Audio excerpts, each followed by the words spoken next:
ተቀዳሚ ሙፍቲ ሀጂ ዑመር ኢድሪስ የበጎነት መምህርና ማሳያ ናቸው ሲሉ የኢፌዴሪ ፕሬዝዳንት አምባሳደር ታዬ አጽቀሥላሴ ተናገሩ።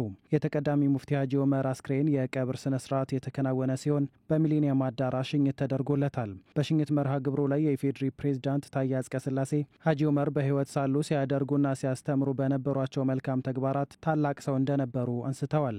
ኢትዮጵያ ዛሬ ታላቅ ሰው አጣለች። መሪር የሐዘን ቀን ነው። ተቀዳሚ ሙፍቲ ሀጂ ዑመር ኢድሪስ በህይወት ዘመናቸው ማስተዋልን፣ ትዕግስትን ካስማቸው ድንኳናቸው አድርገው የኖሩ እንቁ ኢትዮጵያዊ ናቸው። ለመላው ኢትዮጵያዊ ይህንን ዕውቀታቸውን ያስተማሩ ናቸው። በጎ መምህር፣ በጎ አባት፣ መልካም አባት ነበሩ። በእውቀታቸው በጥበባቸውና በርጋታቸው ለሁሉም ኢትዮጵያዊ ማሰላሰልን፣ ማጤንን፣ አቅል ማድረግን እየኖሩበት ራሳቸው አስተምረዋል።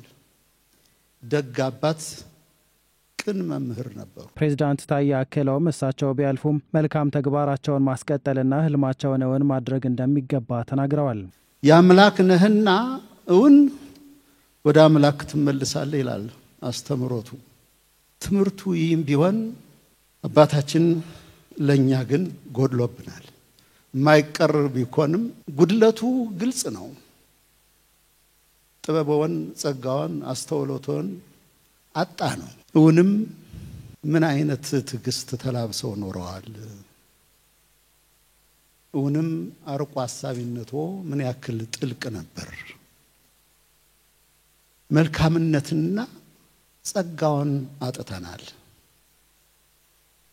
አባታችን የእርሱ ሐሳብ፣ መልካምነት፣ በጎነት፣ አርቆ አስተዋይነት፣ ቻይነት፣ አስታራቂነት፣ ሰው መሆን የሚጠናው እኛ መልካም አርአያነቱን ቋሚዎች ስንከተልና ስንከተል ብቻ ነው። ተቀዳሚ ሙፍቲ ሀጂ ዑመር ኢድሪስ በህይወት ዘመናቸው ህዝብን ከህዝብ ለማቀራረብና በዜጎች መካከል አንድነትን ለመፍጠር ሲደክሙ የኖሩ ታላቅ ሰው ናቸው ያሉት ደግሞ የኢትዮጵያ ሃይማኖት ተቋማት ጉባኤ ዋና ጸሐፊ ናቸው። አብሮነትን፣ ሰላምን የሚሹ ስለ ሰላም ስንላቸው በስተርጅናም ከዚህ እስከ መቀሌ ከዚህ እስከ ሶማሌ ክልል በመመላለስ ምሽት ሌሊት ቀን ሳይሉ ለሰላም 24 ሰዓት የተጉ አባት ናቸውና ነፍሳቸውን በደጋጎቹ እቅፍ ያድርግልን።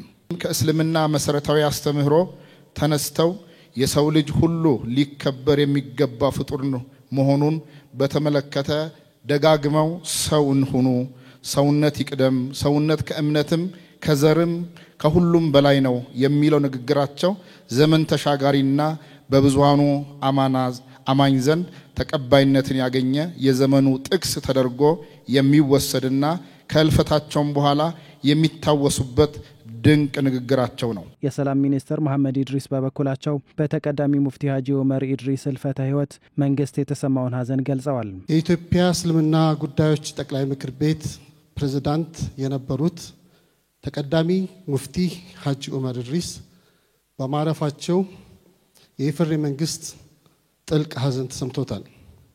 ተቀዳሚ ሙፍቲ ሀጂ ዑመር ኢድሪስ በአመራር ዘመናቸው የሙስሊም ማህበረሰብን አንድነት እንዲጠናከር በተለይም ተቋሙ በህግ እውቅና አግኝቶ እንዲቋቋም ባደረጉት በጎ አስተዋጽኦ ይታወሳሉ።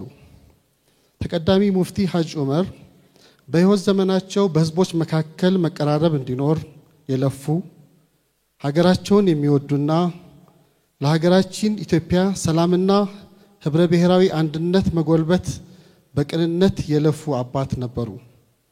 ይህ በጎ ተግባራቸው ሁሌም የሚዘከር ነው። በሚሊኒየም አዳራሽ በተካሄደው የአስክሬን ሽኝት መርሃ ግብር በኋላ በርካታ ህብረተሰብ በተገኘበት የቀብር ስነ ስርዓታቸው ተፈጽሟል።